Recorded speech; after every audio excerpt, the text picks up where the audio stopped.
So in this video, got a few small things done. Rebuilt the distributor, the glove box, I redid that. I was going to do a simple changing the oil seal on the rear pinion, on the differential, rear differential. However, that is going to be a bigger project. So there's a lot of slop in there that I'm going to have to pull the whole pumpkin out and probably going to have to rebuild it. I'm not looking forward to that, but that's probably all that's going to be in this video. Next project is glove box. This is the door after soaking for a couple days in evapor rust, which is, if you're going to use a chemical, that's by far the best. So I've got to refurbish this. I do have all three of the original plaques on there, but they're faded, and new ones are available, so I'm gonna put 3 new ones on there when I get this all nice. Beautiful fall day. This is my steel box from Vintage Power Wagons for the glove box. I've sprayed black paint on the outside. Inside I've put some anti-rust stuff, and it's supposed to turn black. I'm going to put felt on the inside. Gray felt is what we found. Step on this, we got felt pieces cut out,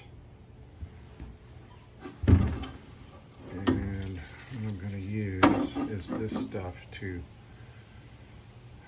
stick it in there with.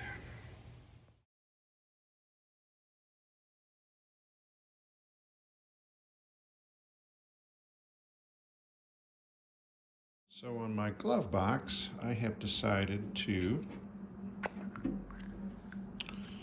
put a little 12-volt receptacle inside here. That way I can charge my iPhone in my Power Wagon. So, got this all filled in, smoothed in. I got my little tags. So I'll do a little bit of touch-up work on this before I put I guess I'll probably put another coat of the primer on there. But it looks pretty good right now. I think I got the inside of my glove box done. Got the little 12-volt outlet phone charger through a grommet. And there you have it. So, glove box is finished. Notice 12-volt outlet inside there, felt covering.